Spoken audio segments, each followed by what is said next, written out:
Ma'am आपका नाम और आपका एजुकेशनल बैकग्राउंड क्या है? मेरा नाम मुस्कान है। मैं फुलेरा से हूँ, जयपुर डिस्ट्रिक्ट। मैंने अपनी स्कूलिंग फुलेरा से ही की। उसके बाद मैंने बीएससी किया है केमिस्ट्री में जयपुर से, और लास्ट ईयर मैंने सोशियोलॉजी में मास्टर्स किया है, and sociology is my optional also. Ma'am अगर हम बात करें आपके इसकी अटेम्प्ट की, तो यूपीएससी में ये आपका कौन सा अटेम्प्ट है और इंटरव्यू कौन सा है आपका? It was my third attempt, first mains and first inter. Okay, तो मैम ये आपका थर्ड अटेम्प्ट है, फर्स्ट मेंस मतलब पहली बार आपने मेंस लिखा है और पहली बार ये आपने इंटरव्यू दिया है। तो इस बार जो आपने क्या अलग किया था प्रीलिम्स में, और मतलब जो आपके प्रीवियस अटेम्प्ट थे उसके कंपैरिजन, क्योंकि आपने पहली बार मेंस प्रीलिम्स भी पहली बार ही आपका क्वालिफाई हुआ है, तो क्या कुछ अलग किया था, क्या स्ट्रेटजी रही थी आपकी? फर्स्ट टाइम जब मैंने प्रीलिम्स दिया था तो मैं कॉलेज में थी। I just completed my graduation, so I could not practice mocks. I just only revised basic books. So it was the flaw, because you cannot directly go to examination and then expect that you will solve every question. So that was the flaw. And in the second time, in terms of preparation, I think I did good, but I got panic while attempting the paper. So I think prelims दिन ब दिन बड़ा difficult होता जा रहा है। तो आपको पेपर सॉल्व करते वक्त थोड़ा सा काम रहने की ज़रूरत है, जिससे आपका एक्यूरेसी जो है अटैम्प्ट का वो बढ़ सके, एंड आप नंबर ऑफ़ क्वेश्चंस भी बढ़ा सकें।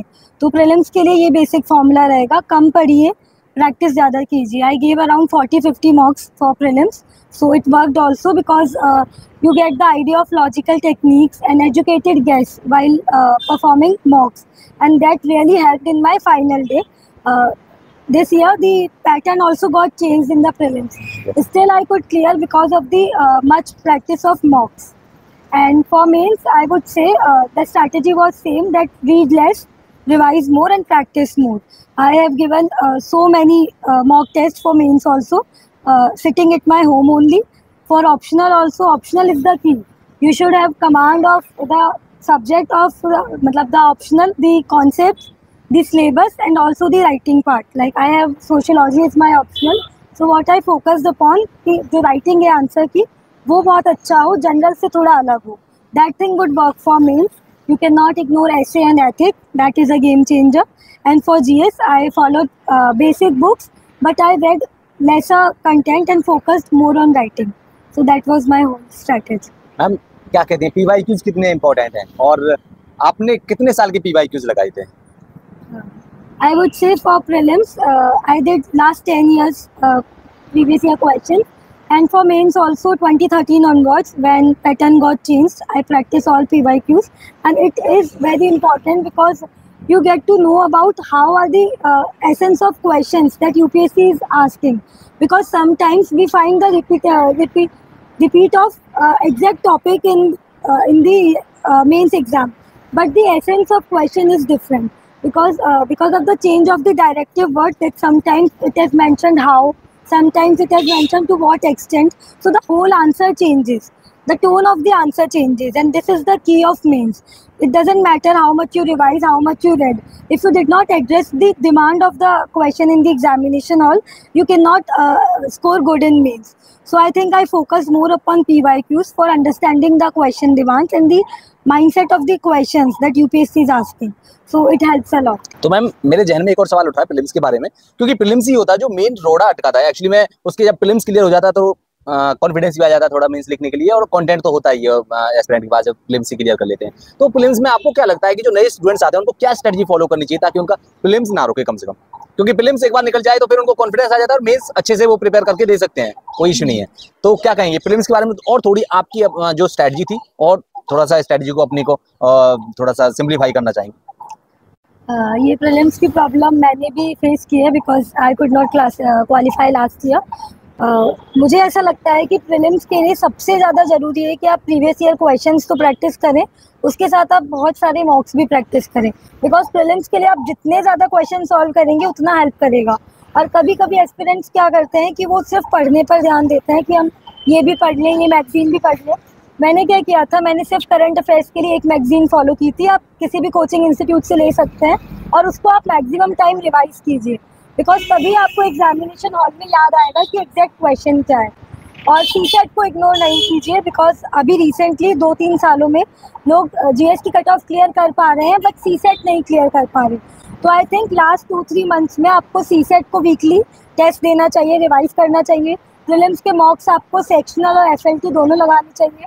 करंट अफेयर्स पर अच्छी कमांड होनी चाहिए। और सबसे इम्पॉर्टेंट है कि वो सब्जेक्ट्स जहाँ पे हर एस्पिरेंट सही करता है, जो भी क्लियर करने वाला होता है, वो पॉलिटी और इकोनॉमिक्स, इन सब्जेक्ट पे, बिकॉज यहाँ से सीधा कॉन्सेप्चुअल क्वेश्चन आते हैं। तो अगर आप ये 2 सब्जेक्ट पे अच्छी कमांड कर लेंगे, इनकी एक्यूरेसी बढ़ा लेंगे, तो आपकी कट ऑफ प्रीलिम्स की आसानी से क्लियर हो जाएगी। एंड मेंस के लिए मैं ये कहूँगी कि प्रीलिम्स की तैयारी से पहले ही, मतलब दिसंबर तक आपको मेंस के लिए पढ़ना चाहिए। प्रीलिम्स आपको स्पेसिफिकली आफ्टर जनवरी स्टार्ट करना चाहिए, बिकॉज प्रीलिम्स निकालना is a very big task. तो आपको ये इंश्योर करना है कि जिस साल प्रीलिम्स निकल रहा है आपका मेंस ना रुके। ये मेरी स्ट्रैटेजी थी कि मैं मेंस के लिए बिल्कुल रेडी थी इवन बिफोर प्रीलिम्स।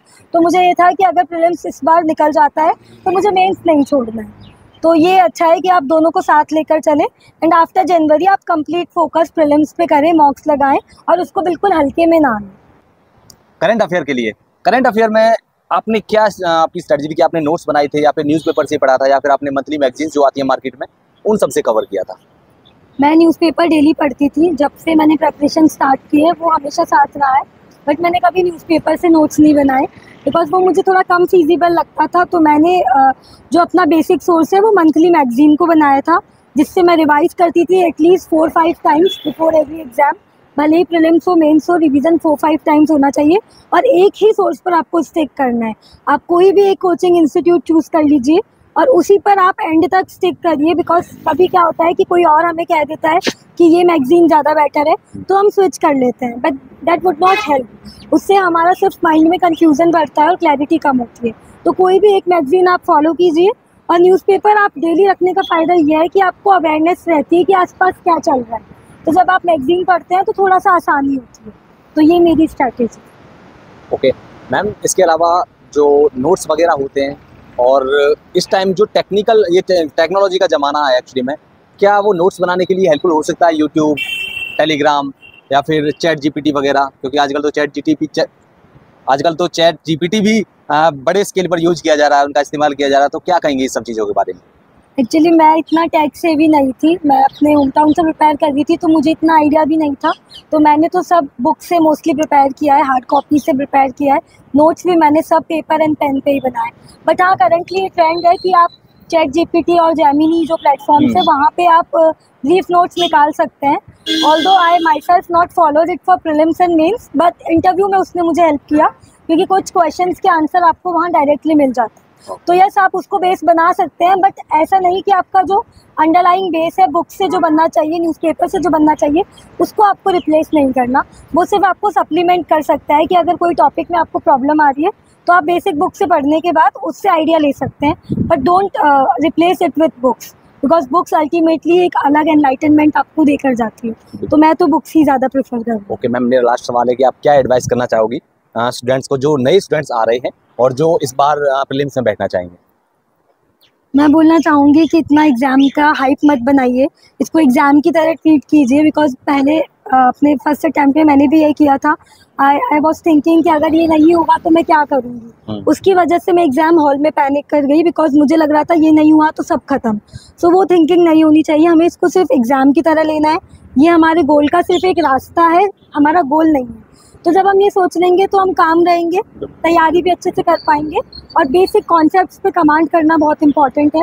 अगर कॉन्सेप्ट्स क्लियर है तो क्वेश्चन भले ही कितने घूम जाए, आप इजीली टैकल कर लेंगे।